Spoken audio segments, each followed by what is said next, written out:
sayyidil mursalin wa ala alihi wa sahbihi ajma'in amma ba'du.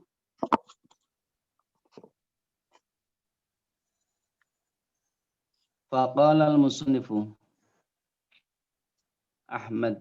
Syekh Ahmad bin Muhammad bin Abdul Karim bin Athaillah rahimahullah ta'ala wa nafa'ana bihi wa bi'ulumihi fid dharain amin. Bismillahirrahmanirrahim.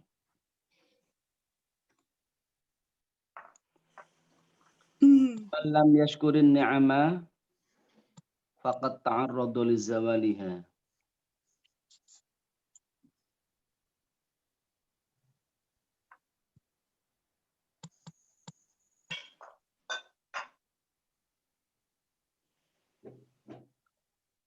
Wa man syakaraha faqad qayyadaha bi anqaliha.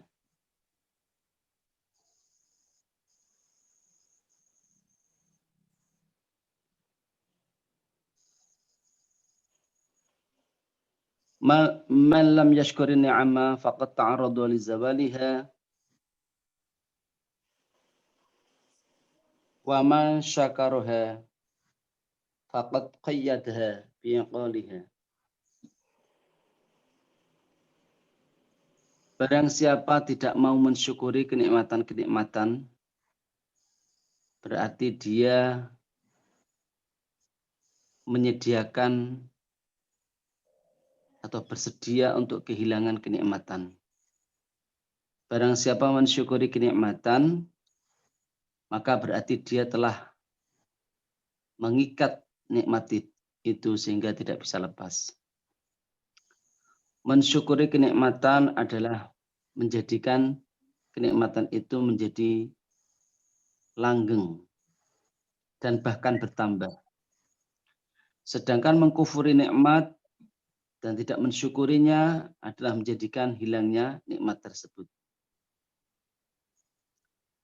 La in syakara Allah Ta'ala la in syakartum la azidannakum.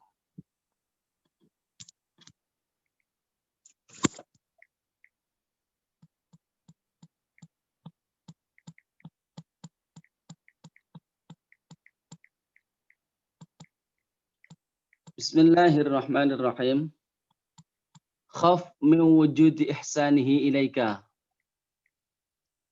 wa dawami isa'atika ma'ahu.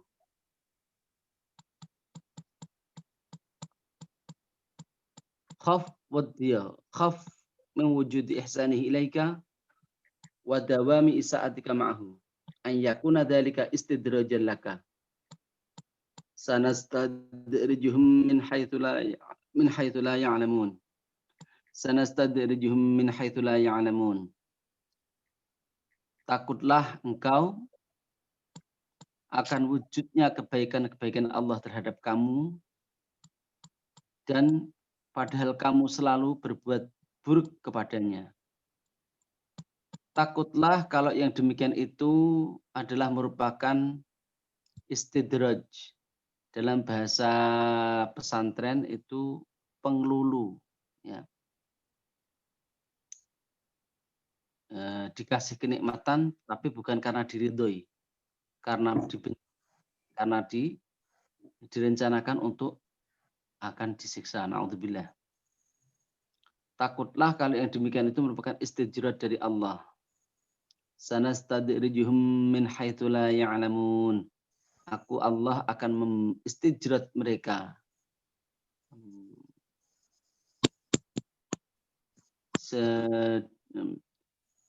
jadi segi mereka tidak tahu. Al-khaufu, rasa takut dari istidraj akan kenikmatan-kenikmatan, itu merupakan sifat-sifat orang yang beriman. Jadi orang yang beriman itu selalu ada harapan dan selalu ada khauf. Selalu ada harapan. Tidak pernah lepas harapan. Orang-orang yang beriman itu tidak pernah lepas harapan. Selalu menggantungkan harapannya kepada Allah.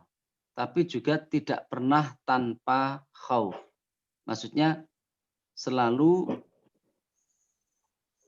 ada hal-hal yang dia takutkan atau dia khawatirkan. Bila dia dikasih kenikmatan terus oleh Allah, maka dalam hatinya ada Kamu juga bisa perasaan, zoom terus aja.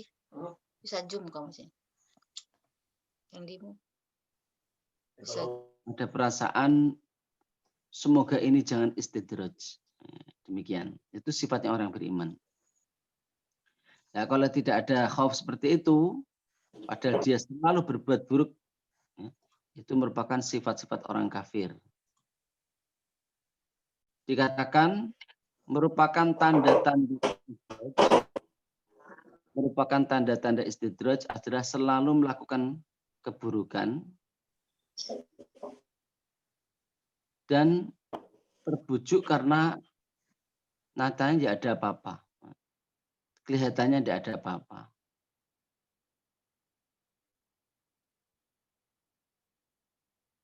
Dan tidak ada apa-apa itu dianggap sebagai bentuk kasih sayang. Ini adalah termasuk hal yang sebetulnya oleh orang-orang yang beriman itu ditakuti. Allah berkata, sanastadrijuhum min haitsu la ya'lamun. Aku akan menistidraj mereka dari segi mereka, dari arah-arah mereka yang tidak tahu. Ini tapi harus ingat ya. Harus ingat bahwa jangan sampai kehilangan husnudzon kepada Allah. Ya. Ini hanya sebagai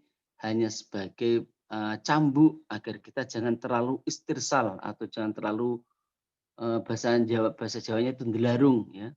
Jangan terlalu terlalu pede.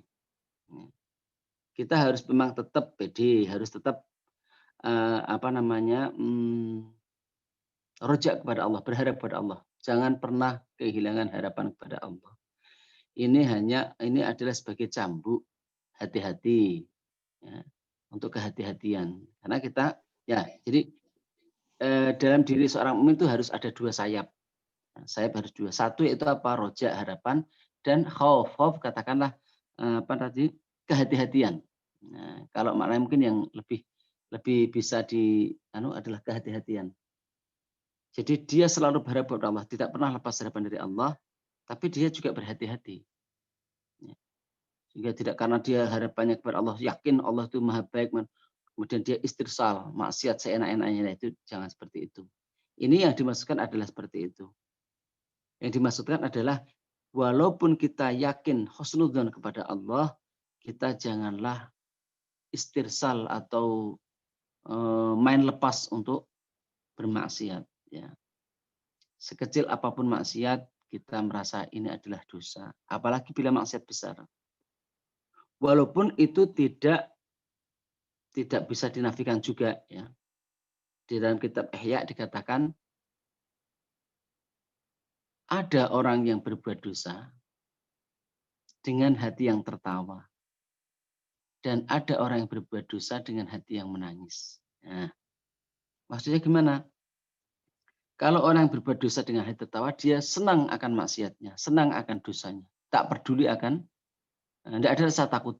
Nah, tapi kalau dia, karena dia, naudzubillah misalnya kecanduan, apa hal yang nyandu lah, yang ketagihan. Kan ada itu dosa-dosa molimo. Ya. Dosa molimo itu lima besar yang mengandung unsur ketagihan. Itu orang kalau sudah biasa melakukan itu untuk lepas sulit. Nah, kadang orang begitu. Sudah sangat ingin menjadi baik tapi belum bisa. Nah, itu posisinya berbeda. Karena dikatakan orang yang melakukan maksiat dengan tertawa kelak akan dimasukkan ke dalam neraka dalam keadaan menangis. Tapi kalau berbeda dengan orang yang melakukan dosa, dalam hatinya ingin lepas dari dosa itu. Tapi karena belum bisa, itu sudah ada harapan untuk sembuh dari dosa itu. Jadi keadaannya sudah berbeda. Ini adalah jadi kehati-hatian kita untuk hati. Jadi kita walaupun kita husnudzon kepada Allah, kita harus tetap hati-hati. Ya.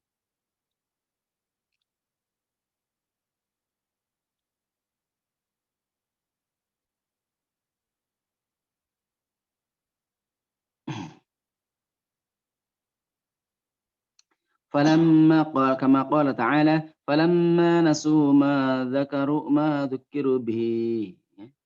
Ini adalah isyarat kepada kaum-kaum yang selalu bermaksud kepada Allah.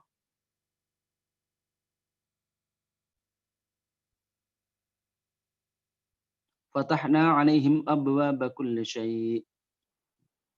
Ketika orang-orang itu lupa akan apa-apa yang diperingatkan kepada mereka, kalau sudah lupa maka kubuka mereka pintu segala sesuatu.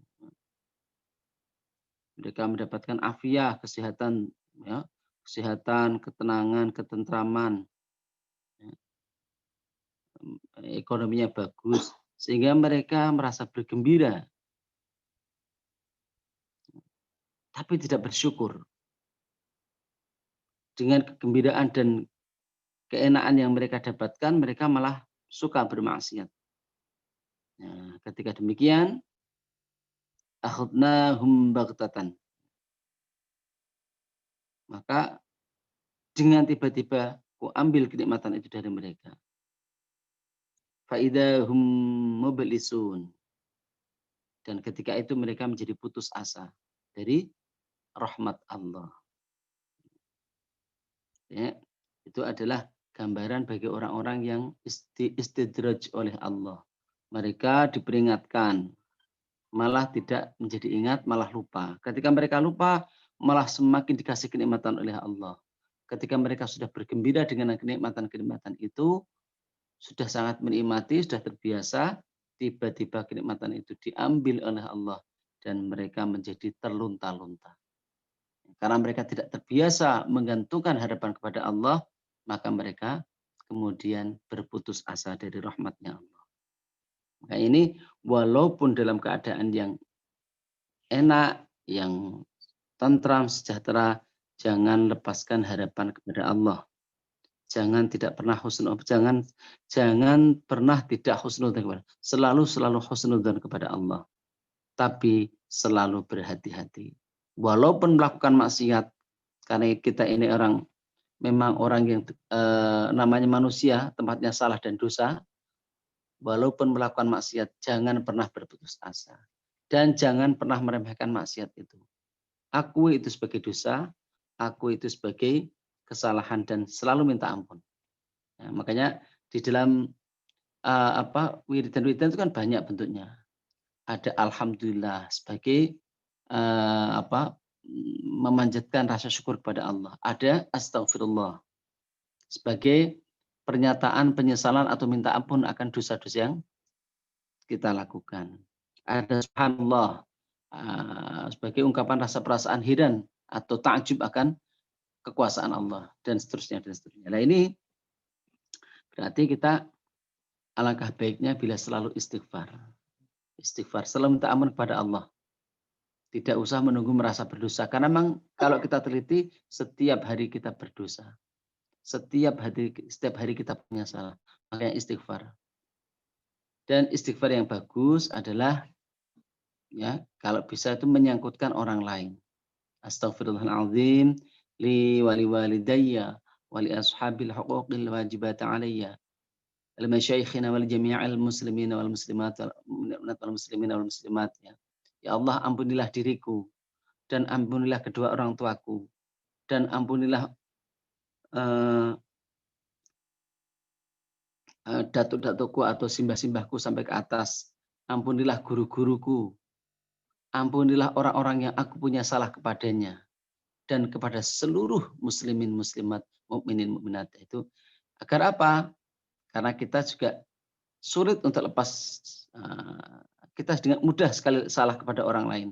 Selain kepada Allah, kita juga mudah punya salah kepada orang lain. Sehingga kalau istighfar, sangkutkanlah diri kita, kedua orang tua kita, simbah-simbah kita, guru-guru kita, dan orang-orang yang kita punya salah kepadanya. Wali ashabil huquqil wajibati aliyya.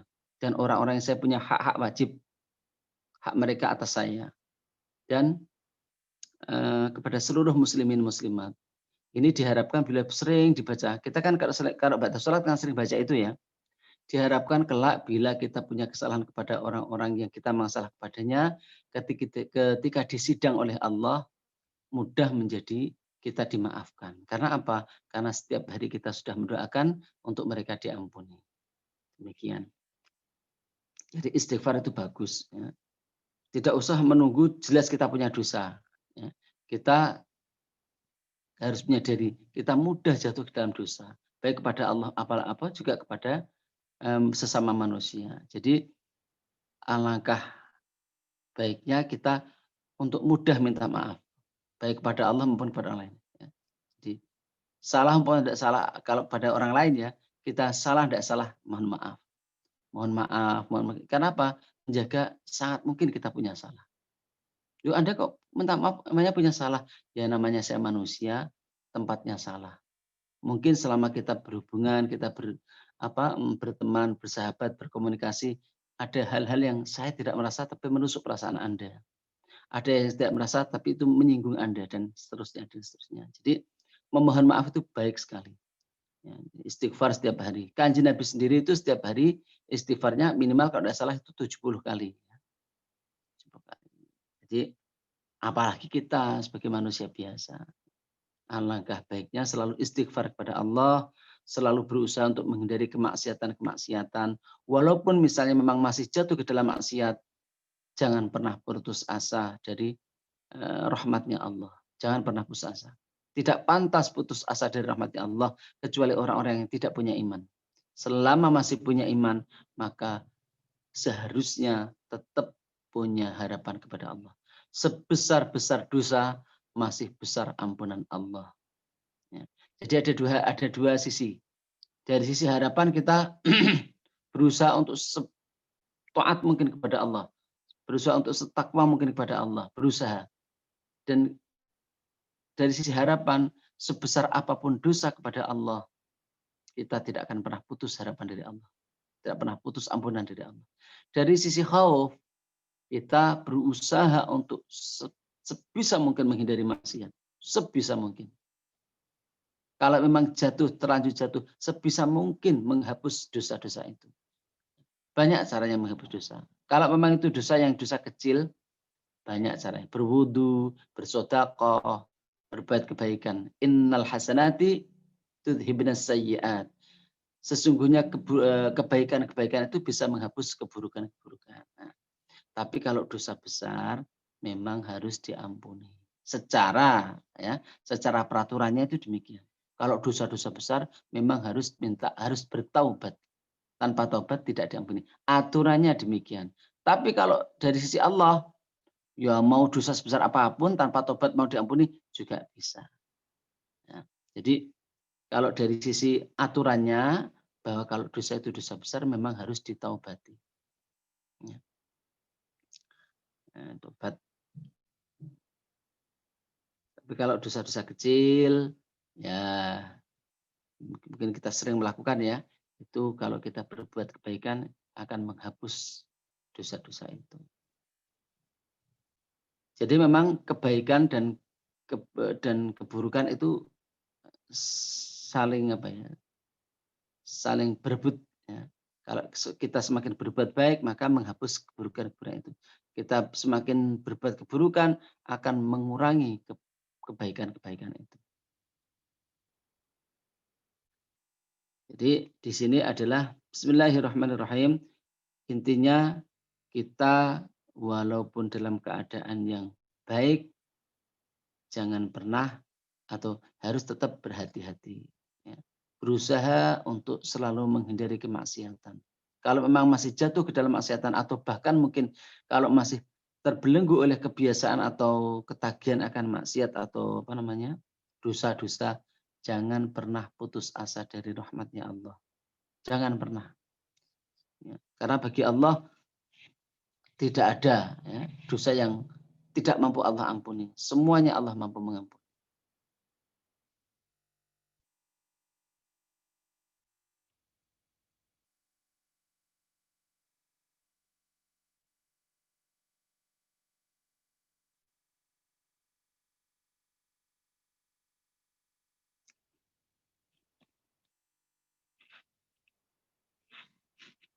Ini ada yang mengatakan Maksudnya sanastadrijuhum min haitsu la ya'lamun.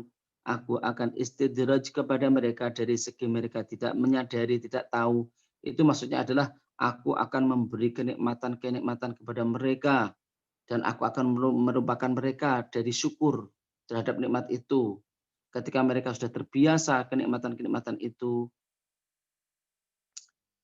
maka dengan tiba-tiba mereka dihalangi dari kenikmatan-kenikmatan itu.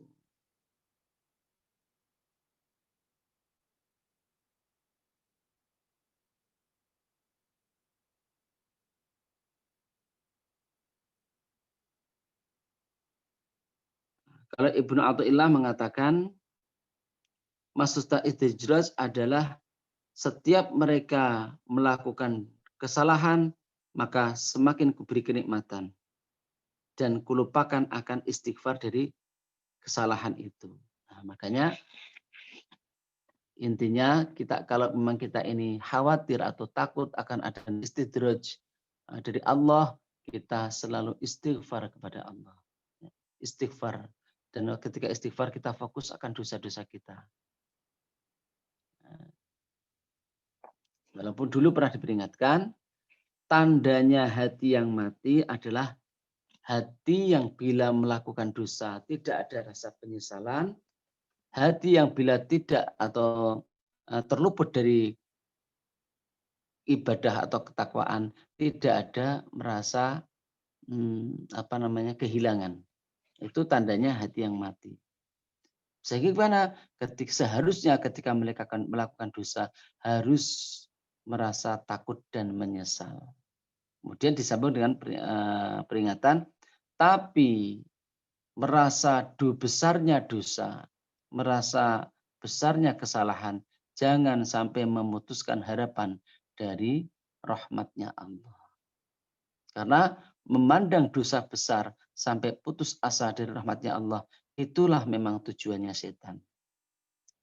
Jadi kalau merasa menyesal akan dosa-dosa, itu kemudian menjadikan semangat untuk semakin bertaubat, semakin giat beribadah menghapus dosa itu, itulah khauf atau ketakutan yang diharapkan.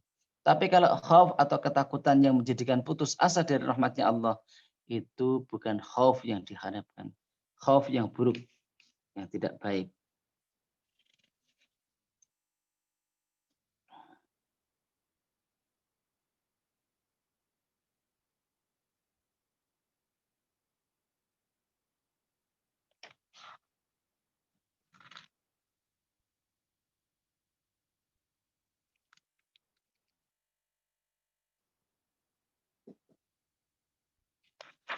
Bismillahirrahmanirrahim.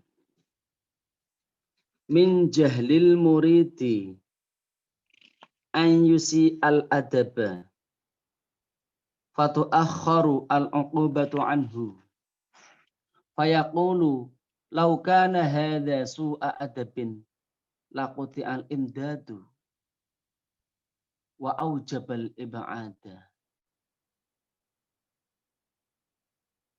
laqatu al-imdada wa aujabal ib'ada faqad yaqta'u al-madu faqad yuqta'u al-madanu min haitsu la yash'ur wa lam yakun illa man'ul mazidi wa qad yuqam maqam al-bu'di aw la yadri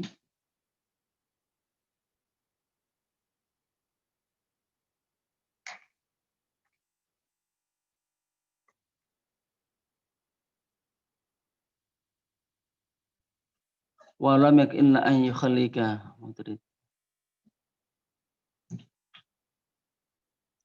Bismillahirrahmanirrahim.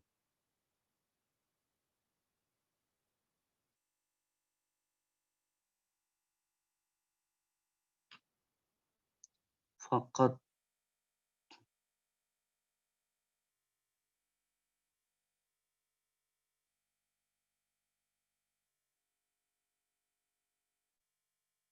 min haitsu la yash'urun min haitsu la yash'uru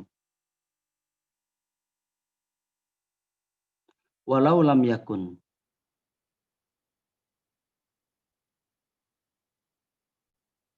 illa man'ul mazidi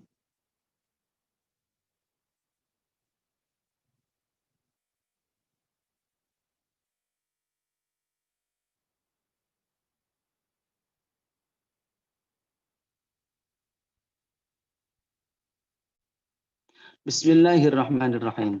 Termasuk kebodohan seseorang yang ingin berjalan menuju Allah adalah bila dia melakukan su'ul adab, melakukan tingkah laku yang buruk, tapi ternyata tidak ada hukuman, merasa tidak ada hukuman atau peringatan. Sehingga dia berkata,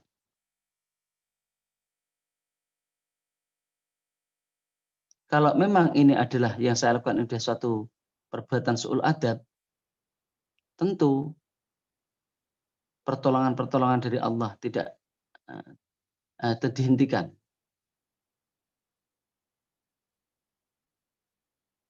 Dan tentu akan menjadikan saya semakin jauh dari Allah.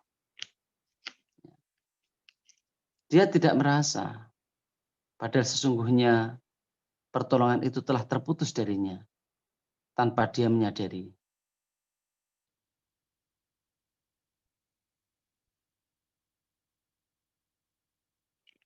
Andaikan ketiadaan pertolongan itu hanya berupa tidak adanya penambahan ketakwaan dia, itu sudah cukup sebagai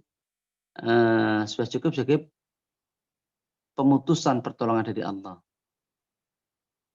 Tanpa merasa dia ditempatkan di tempat yang jauh dari Allah. Tanpa merasa.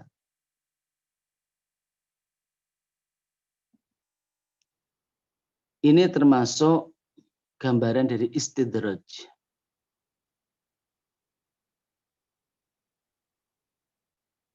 Seorang yang berjalan menuju Allah, yang melakukan su'ul adab, itu memang harus dikasih hukuman. Dan hukumannya itu bermacam-macam. Ada yang disegerakan, ada yang diakhirkan. Ada yang jelas, ada yang samar hukumannya. Kalau hukuman jelas, dihukum dengan siksaan. Kalau hukuman yang samar, dihukum dengan wujudnya hijab. Wujudnya penghalang dia dari Allah. Kalau hukuman berupa siksaan untuk orang-orang ahli kesalahan dan ahli dosa. Kalau siksaan berupa hijab dari Allah adalah bagi orang-orang yang su'ul adab. Jadi beda tingkatannya. Kalau masih kesalahan, dosa-dosa, itu masih tingkatan bawah. Ya. Jadi kalau hukumannya siksaan. Tapi kalau sudah orang yang sudah semakin dekat dengan Allah, itu kesalahannya berupa su'ul adab. Ya. Dan kadang-kadang siksaan yang samar atau hukuman yang samar itu yang disegerakan itu lebih keras bagi seorang murid daripada siksaan yang jelas.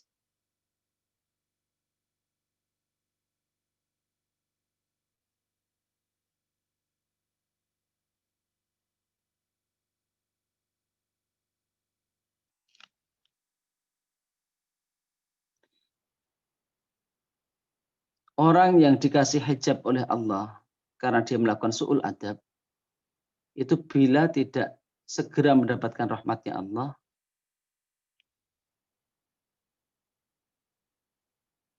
maka dia menjadikan jatuh dari pandangan Allah. Dan hatinya terhalang. Hatinya yang asalnya merasa tentram dekat dengan Allah, menjadi resah. Yang merasa hatinya terang menjadi gelap.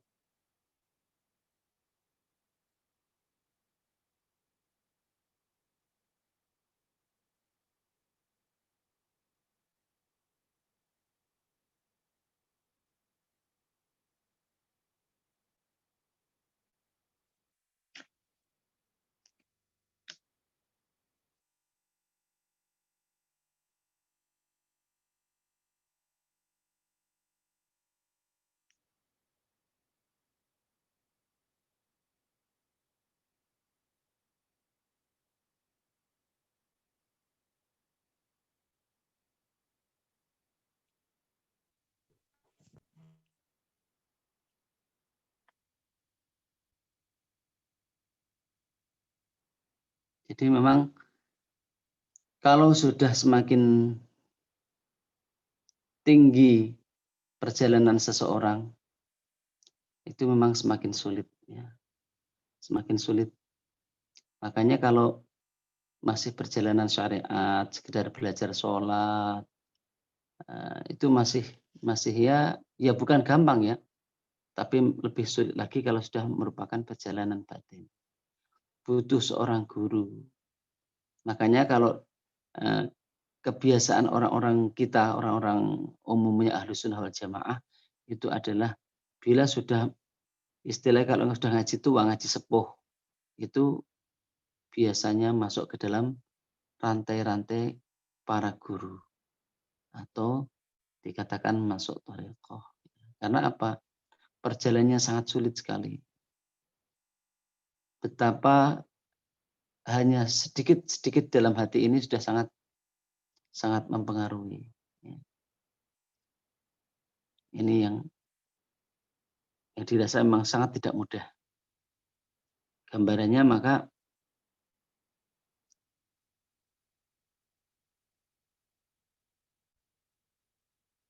makanya inti dari ad-dinu khuluqun. Pelajaran agama itu setelah punya akidah, keyakinan sehingga dia masuk agama. Karena masuk dalam satu agama kan harus punya akidah. Masuk Islam harus berakidah la ilaha illallah Muhammadur Rasulullah. Setelah masuk dalam Islam, maka yang paling inti adalah khuluqun, adab, tata krama. Itu. Dari tata krama yang zuhir, yang dipelajari sampai menuju yang batin. Ini Masya Allah, perjalanan sangat sulit sekali dan butuh seorang guru. Tapi dikembalikan lagi ya, bahwa ad-dinu yusrun, inna dina yusrun. Agama itu mudah. Ya, walaupun sulit, tapi bagi Allah tidak ada yang sulit. Kesulitan itu dalam pelajaran ini adalah dimaksudkan untuk kita kemudian tidak agar kita selalu kembali kepada Allah. Agar kita merasa bahwa ya Allah tidak ada yang bisa menolongku kecuali Engkau. Walaupun kadang-kadang pertolongan itu lewat seorang guru. Karena kalau sudah perjalanan batin, Masya Allah, ada orang yang sudah pada tingkatan tinggi sekali. Pernah dalam hatinya sakni, kalau dalam bahasa Jawa, sakni atau satu kali perkataan dalam hati dia mengatakan, saya itu berarti saat ini termasuk orang ya. Karena saya kira kurang lebihnya begitu. Saya termasuk orang yang hebat di dunia ini. Itu sakni demikian saja. Tiba-tiba dia merasa mata hatinya terpejam satu. Kalau mata kepala dua, mata hati pun kan gambarnya kan juga dua ya. Dia merasa satu mata hatinya itu tertutup.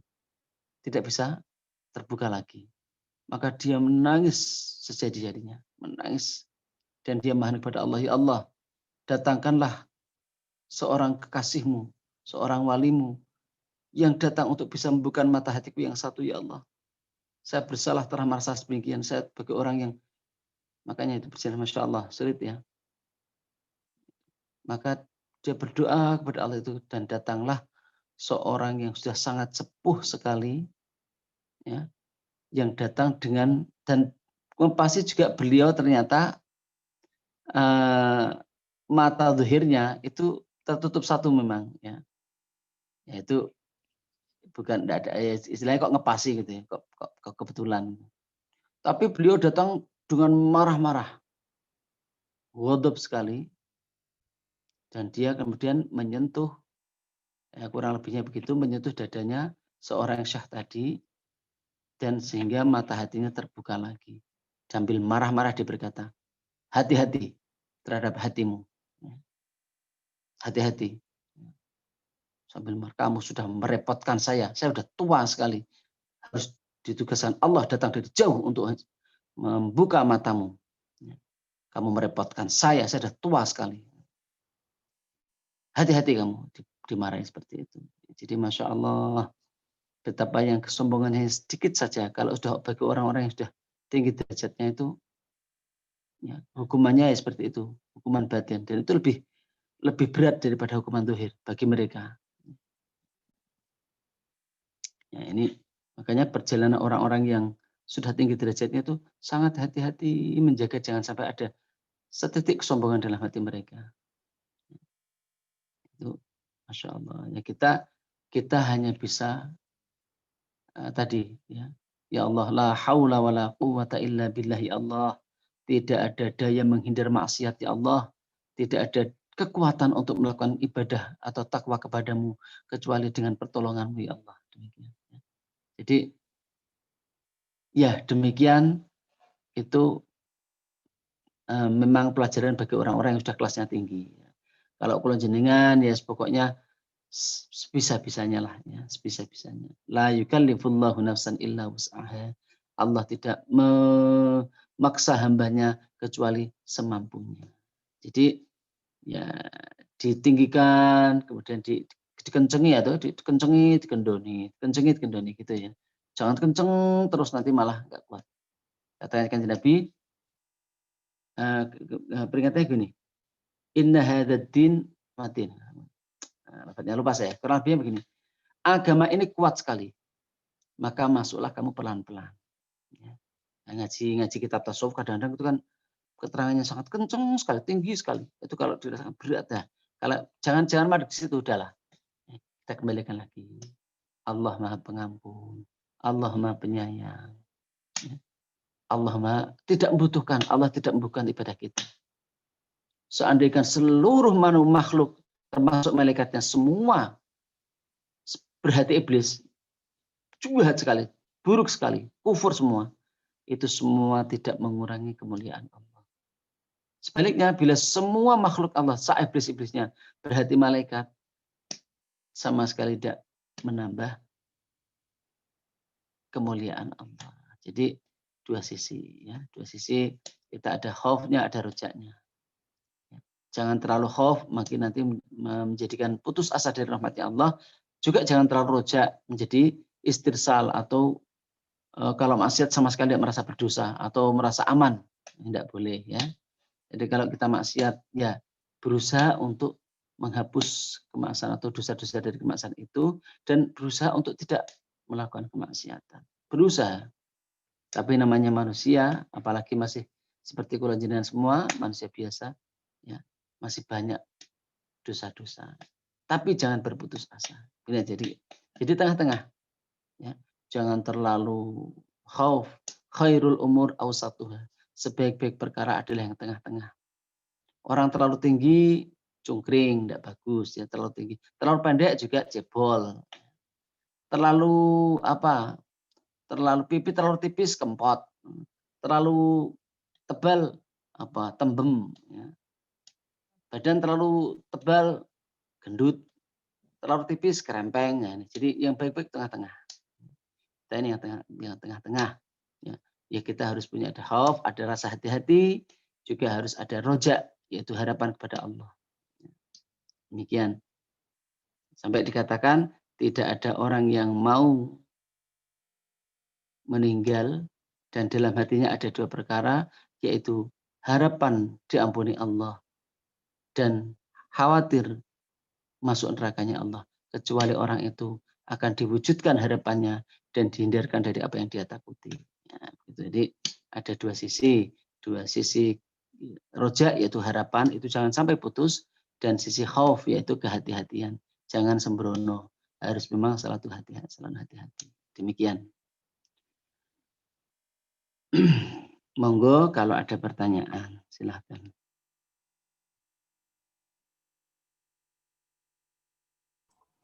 Dipersilahkan, siapa yang mau nanya, monggo. Cuman tadi saya agak tersinggung meni krempeng, aku krempeng. Aku gendut ya.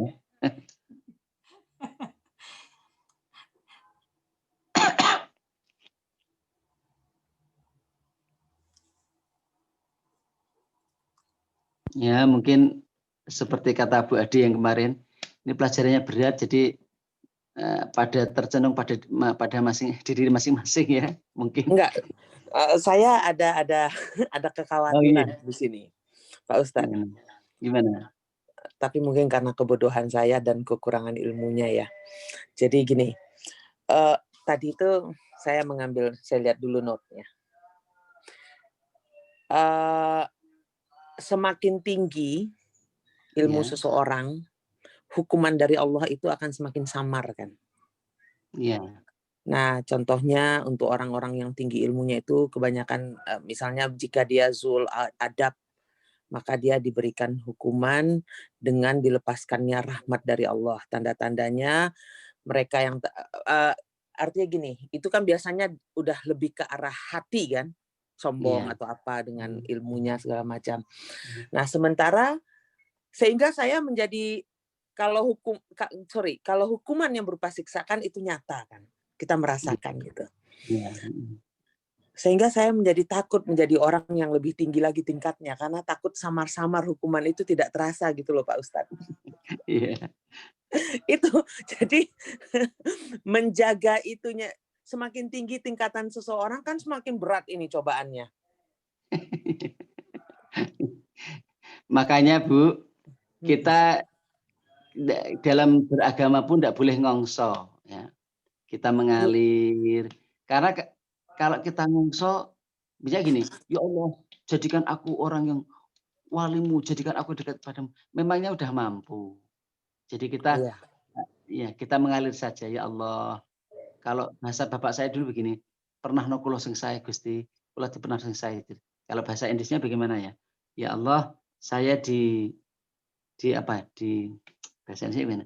Kalau bahasa Jawa itu kula pernah no sing sae Gusti gitu. Atau bahasa Indonesia apa ya? Saya tolong bimbing saya gitu. Nah, iya saya. betul ya. Ya Allah, Oh, bimbing bisa saya. bahasa Jawa lah aku. Gimana? Jadi bisa bahasa Jawa saya. Iya. Ya. Sama Ya ini Allah. Pak Ustadz. Ya. Saya itu kan sering beberapa kadang-kadang berdiskusi dengan teman-teman gitu soal doa. Hati-hati dalam berdoa. Jadi doa itu juga kita harus berhati-hati misalnya, ya Allah berikan aku kesabaran, berikan aku kekuatan. Oh makin dikasih cobaan kita kan. Oh iya. Iya. Nah, iya. Jadi saya stop itu doa-doa yang seperti itu karena saya takut itu. Iya. Ya seperti tadi. Jadi lebih bagus kita meminta doa-doa yang positif. Iya. Meskipun kesabaran dan kekuatan itu positif ya, tetapi kita tidak boleh seperti Sayyidina Ali dulu ya. Ya Allah berikanlah saya sabar. Diperingatkan sama Kanjeng Nabi. Memangnya kamu minta cobaan. Ya, gitu. Berarti itu benar ya Pak Ustadz ya? Ya. Harus hati-hati kita merangkai sebuah doa. Tapi kalau memang udah makomnya ya monggo silahkan. Kadang ada orang seperti itu ya. Ya Allah cobaan apa lagi yang kau berikan kepadaku? Kalau tanpa cobaan kok rasanya hampa ya Allah. Kalau saya mendapatkan cobaan kok merasa seperti kau jubit mesra. Ya, itu ada seperti itu. Orang-orang udah kalau orang udah ada cinta kepada Allah, perilakunya sudah tidak seperti orang umum. Dia kalau dapat cobaan malah kayak rasa hampa gitu. Kok enak-enak tok ini ngapain? Malah jenuh, hampa itu. Kalau dapat cobaan malah senang. Seperti orang yang suka tantangan hidup lah misalnya ya. Ya seperti itu. Iya betul. Karena memang jiwanya sudah besar, sudah kuat, sudah merasa apa ya? Allah itu maha luas, jadi husnudzonnya sudah sangat tinggi sekali. Keyakinan tentang Allah sangat tinggi sekali sehingga menjadi jiwanya berani ya, menjadi berani. Tapi itu kembali lagi mencapai ke arah situ biasanya kan mengalir tuh ya Pak Ustadz. Kita enggak ya kalau kita minta ke arah situ kita belum siap ya mampus kita kan. Artinya orang udah sampai ke makom itu kan otomatis mengalir dan itu atas izin Allah gitu kan. Iya. Kalau makanya dulu kan sudah saya aturkan konsep usaha orang Islam gimana? Itu loh sa'i. Sa'i haji itu loh. Sa'i itu kan sebetulnya bahasa Arab, bahasa Jawanya atau bahasa Indonesia itu usaha. Jadi usaha itu sudah dikasih gambaran oleh Allah. Orang mukmin itu kalau berusaha itu gimana? harus diawali dari Bukit Sofa. Sofa itu ada niat baik, bening. Sofa itu maknanya bening. Jadi niat yang jernih, yang baik. Dan diakhiri Bukit Marwah. Marwah itu maknanya puas, seger atau puas. Jadi kita berusaha kepada Allah semampu kita, tapi dimanapun kita tempatkan, di makam apa, kita merasa senang, berpuas diri. Gitu. Oke. Ya, jadi Ya, tidak kembali ngongso. lagi tadi itu bersyukur dengan dimanapun kita diberikan gitu. Betul sekali, betul sekali. Tadi saya sempat berpikir, aduh kalau sempat saya takwanya hanya segini-gini aja, kemudian saya dipanggil sama Allah, masuk surga nggak saya gitu ya? Maksudnya belum mencapai ke arah peningkatan yang luar biasa, karena kan ada tuh Allah akan tidak menambahkan ketakwaan seseorang tuh tadi ada saya catat tuh. Iya kan, pemutusan pertolongan dari Allah salah satunya adalah tidak adanya penambahan ketakwaannya. Ya. Nah itu kita khawatir juga kalau sampai kok saya ketawahan saya nggak nambah-nambah, ngajinya hanya sampai situ-situ aja gitu loh contohnya. Husnudzon saja, husnudzon. Ya, ada kekhawatiran itu baik, tapi kemudian dikembalikan ke husnudzon lagi. Iya, misalnya duhanya cuma 2 aja, tahajudnya juga cuma 2 aja gitu, sampai tua gitu kan. Ya itu kan tidak penambahan ketakwaan, itu yang kita khawatir juga ya Pak Ustadz. Maksudnya tidak ada penambahan ketakwaan itu begini Bu ya. Itu bagi orang-orang sudah mengalami perjalanan menuju Allah. Jadi bukannya ibadah zahir yang bertambah, bukan, tapi kedekatan hati terhadap Allah itu sudah tingkatan orang-orang yang sudah perjalanan batin itu ya. Kalau ya itu makanya tanda-tandanya apa? Tanda-tandanya apa itu? Misalnya nih, sholatnya semakin khusyuk misalnya gitu ya. Itu baik. Jadi begini Bu, kadang-kadang orang-orang yang mungkin menjadi resah ya. Dia menjadi resah. Seperti ada didiamkan oleh Allah gitu. Hukuman bagi orang-orang yang sudah tinggi derajatnya ya. Selama ini kalau tahajud merasa nyaman, bisa rasa komunikasi dengan Allah sangat dekat sekali. Tiba-tiba kok seperti didiamkan. Itu membuat resah sekali. Seperti didiamkan. Ya, itu Masya Allah. Mungkin bagi orang seperti itu merasa sangat tersiksa. Ya. Sehingga dia butuh. Itu artinya ketakwaannya tambah atau gimana itu artinya? Dia karena dia su'ul adab, dia mendapatkan hukuman waktu itu.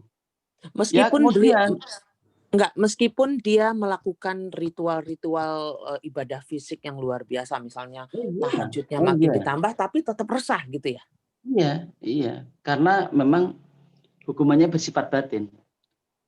Kalau kesalahan bersifat dohir, maka hukumannya dohir. Kalau kesalahan bersifat batin, hukumannya batin. Dan itu ada namanya wewenang bagi orang-orang tertentu yang bisa menolong dia. Jadi antara hamba pun bisa memberi syafaat, memberi pertolongan ya. Jadi tadi seperti cerita yang saya sajikan tadi, karena dia merasa sombong hanya 1 detik saja, ya Allah, berarti saya ini orang hebat di antara orang di seluruh muka bumi ini ya. Maka tiba-tiba dia menjadi satu mata hatinya tertutup, ternyata ada orang yang bisa menolong dia.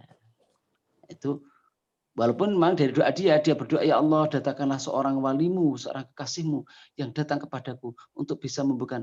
Dan itu ternyata dari orang yang sangat jauh dan orangnya sudah sepuh, maka datangnya sambil marah-marah. Orang muda merepotkan orang tua, marah-marah. Hati-hati dengan hatimu gitu. Nah, terus kemudian bisa dibuka. Jadi antar hamba bisa saling menolong. Ya. Demikian. Pak Ustadz, saya satu permintaan ya.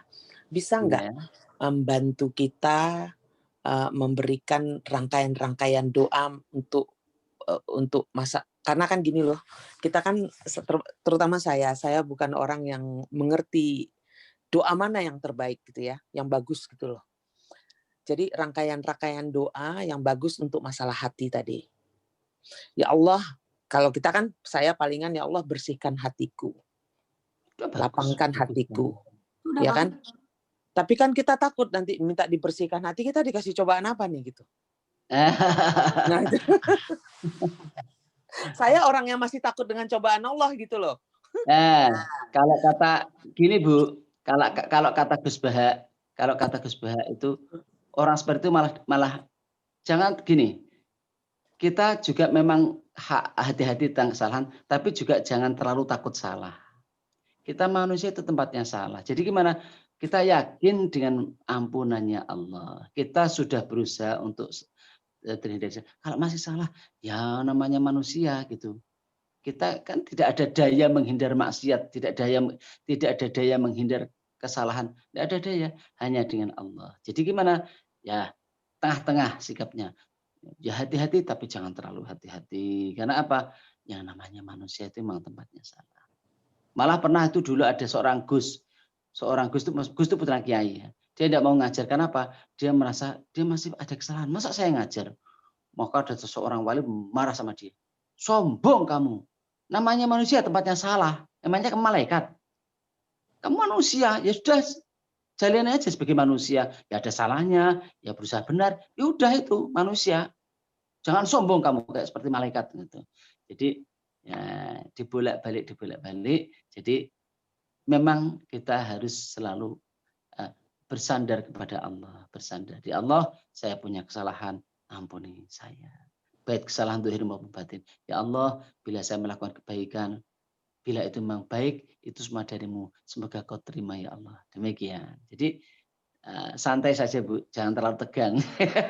Tapi kesalahan terhadap manusia kita harus dengan manusia itu meminta maaf. Iya. Nah ini kembali lagi misalnya kita menghina, katakan udahlah simple, kita menghina Jokowi atau menghina Prabowo atau menghina siapa gitu ya, menghina orang lain gitu ya di sosial media atau di mana gitu. Sementara kita nggak bisa tangan kita mencapai meminta maaf kepada Prabowo gitu, atau nggak bisa minta maaf kepada siapalah gitu, katakan Anies Baswedan nih sekarang gitu. Nah itu gimana tuh Pak Ustaz? Besok di sidang Bu. Hah? Besok di sidang. Maksudnya apa? Ya dipertemukan di sidang nanti. Oh di akhirat? Iya. Iya, berarti hati-hati kita ya untuk bersosial media juga ya. Tapi makanya tadi kalau ya kita menghati-hati sosial media, dan makanya juga sering untuk istighfar pada diri sendiri, pada orang tua, guru-guru, kakek-kakek, dan orang-orang yang kita punya salah kepadanya. Yang pernah saya ajarkan Mbak Ade itu, Astaghfirullahalazim li wa li walidayya wa li ashabil huquqil wajibati aliyya wa li masyayikhina wa li jami'il mu'minin wal mu'minat wal muslimin wal muslimat al ahya'i minhum wal amwat. Yang habis sholat itu Mbak Ade, saya ajarkan Wali ashabil huquqil wajibati alaina ya. Wali ashabil huquqil wajibati alaina itu. Itu. Boleh nambah nanya Pak Ustadz? Monggo silakan. Yang tadi itu bagaimana menata hati untuk selalu berpikiran baik. Padahal kita kan kadang-kadang baca di media sosial, misalnya dengan Pak Anies kita, gitu. Walaupun kita gimana? Iya, kadang-kadang kita kan merasa kita paling benar gitu loh. Iya gitu. Gimana itu? Ya kan namanya juga kita baca. Dan kadang-kadang maaf kata Pak Ustadz ya, orang yang ahli agama pun melakukan hal yang sama. Ya, makanya kita istighfar. Ya Allah, misalnya saya habis ngerasani Bu Adi misalnya, wah Bu Adi itu gini. Nah itu astagfirullahaladzim, ya Allah, ampunilah saya dan dia.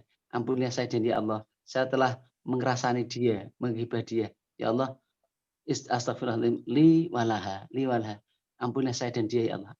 Jadi biasa sampai kan katakan 100 kali, 1000 kali untuk saya tadi ngerasani banyak dia. Ya itu astagfirullahaladzim, astagfirullah sampai 100 kali li walaha, untukku dan dia. Nah, padahal nanti dipertemukan gimana dipertemukan? Iya, dipertemukan nanti. Tentunya Bu Ade kan nuntut saya. Oh, Pak Ustadz ternyata ngerasani saya ya. Ya, tapi saya sudah minta maaf sampai 100 kali atau bahkan mungkin 1000 kali. Ya, tapi kan nggak minta maaf ke saya, nggak minta maaf ke saya misalnya saya bilang. Maksudnya, Ibu kan setiap orang di sana kan tentunya merasa terancam, Bu. Ketika dimintakan ampun, oh, saya sudah diringankan dosa saya. Nah, nanti dengan mudah akan mengampuni. Karena di sana kan begitu katanya dalam keterangan kitab kan di sana urusannya sangat sulit sekali. Sehingga orang pada takut, pada repot terhadap diri masing-masing. Sampai dikatakan nafsi, pokoknya urusan saya sendiri, saya tidak mikir orang. Karena sudah sangat menakutkan. Nah, ketika di dunia ini saya sudah memintakan ampun pada Bu Ade, katakan 100 kali, ya Allah, ampuni saya dan dia, ampuni saya dan dia, astagfirullahaladzim, sampai 100 kali. Dan ternyata itu efeknya dosa ibu agak diringankan. Tentu kan Ibu Ade kan, oh iya ya, saya sudah dizolimi terus deh saya gitu ya. Enggak gitu. Maksudnya gini, waktu ibu nuntut saya, pokoknya Pak Ustadz saya nuntut ini pernah ngerasani saya ya. Nah, tapi ternyata saya juga selain ngerasani pernah memintakan doa Bu Ade. Jadi, oh gitu ya. Nah, Iya. sehingga mudah untuk memaafkan.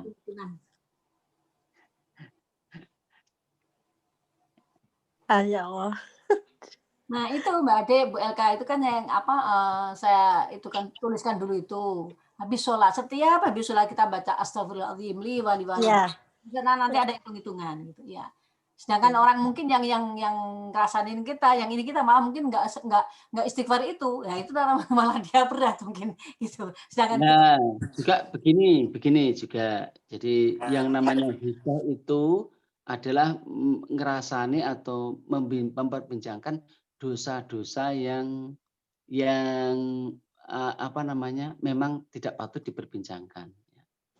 Kalau misalnya begini ya, ada seorang wanita yang dengan seenak-enaknya mengumbar aurat pakai celana rok yang pendek sekali, yang membuat syahwat, yang pakainya ketat sekali, dan itu ditampilkan di depan umum dengan bangganya. Itu kalau dirasani tidak apa-apa itu. Karena apa? Karena dia sudah mengumbar kemaksiatan di depan umum. Jadi siap dirasani, siap digunjing. Loh, kita yang ngerasani dosa dong Pak Ustadz. Karena kita merasa lebih baik. Itu dikategorikan tidak dosa. Karena apa? Yang melakukan itu sudah dengan bangganya melakukan kemaksiatan di depan umum. Nah, menurut ceramah yang minggu lalu, ya,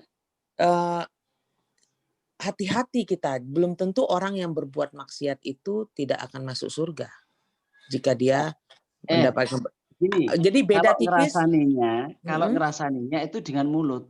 Yang tidak boleh dalam hati kita merasa lebih baik dari dia. Nah, itu tidak boleh. Nah, pada saat kita ngerasani itu kan berarti kita merasa lebih baik. Belum tentu. Tipis gitu loh Pak Ustadz. Karena jadi tipis. Makanya. Itu dia yang saya khawatir. Misalnya nih contoh. Melihat orang di Facebook atau sosial media dengan kelihatan auratnya yang luar biasa. Ya Allah, kok bisa ya kayak begitu? Saya berpikir berarti kan bedanya tipis dengan kita merasa kita lebih baik gitu. Kalau orang itu ya memang bukan berarti saya menganjurkan sembrono bukan ya, tapi begini bahwa kalau orang itu